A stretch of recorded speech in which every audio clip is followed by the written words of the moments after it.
নমস্কার বন্ধুরা, দীপিকার রান্নাঘরে আপনাদের সকলকে স্বাগতম। আজ নিয়ে এসেছি বেগুনের এক রেসিপি নিয়ে। বানালে আপনারা ভাত, রুটি, পরোটা সব কিছুর সঙ্গে খেতে পারবেন। তবে দেরি না করে দেখে নিই কীভাবে বানালাম এই বেগুনের রেসিপি। তো এর জন্য প্রথমে একটা কড়াই গরম করে নিয়েছি। কড়াইয়ের মধ্যে দিয়ে দিলাম 100 ml মতন সর্ষের তেল। আমি তেলটা একেবারেই নিয়েছি। তারপরে তেলটা গরম হওয়ার পরে দিয়ে দিলাম কেটে রাখা বেগুনগুলো। দেখুন বেগুনগুলো আমি একটু লম্বা লম্বা টুকরো করে কেটে নিয়েছি। তারপর এর মধ্যে দিয়ে দিলাম সামান্য একটু লবণ আর হলুদ গুঁড়ো।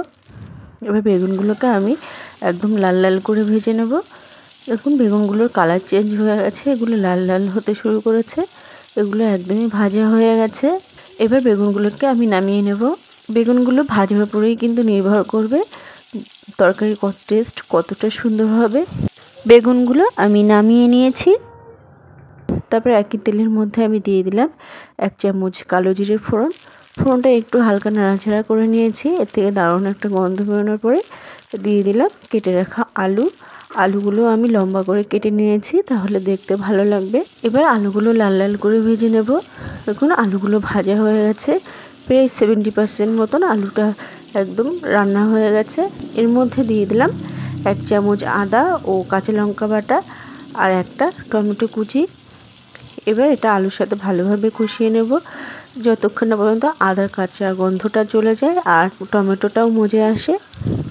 তো ভালোভাবে আমি মশলাগুলো কষিয়ে নিয়েছি আলুর সাথেই। দেখুন এর থেকে তেল ছাড়তে শুরু করেছে, মানে মশলাটা কষানো হয়ে গেছে। এরপর দিয়ে দিলাম স্বাদ মতন 1 চামচ লবণ আর 1 চামচ হলুদ গুঁড়ো। এবার মিশিয়ে নেব।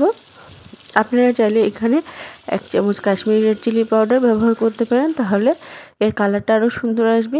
তারপর দিয়ে দিলাম পরিমাণ মতন গরম জল আর দিয়ে দিলাম 4টে কাঁচা লঙ্কা।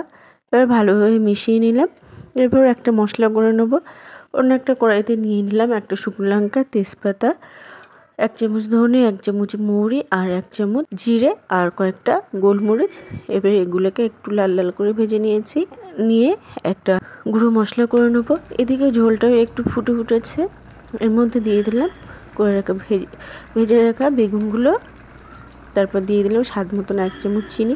যেহেতু নিরামিষভাবে করছি, তরকারিটা খেতেও ভালো লাগবে আর স্বাদেও ভালো হবে। আর দিয়ে দিলাম করে রাখা মশলার গুঁড়ো 2 চামচ মতন। আর দিয়ে দিলাম ধনেপাতা কুচি।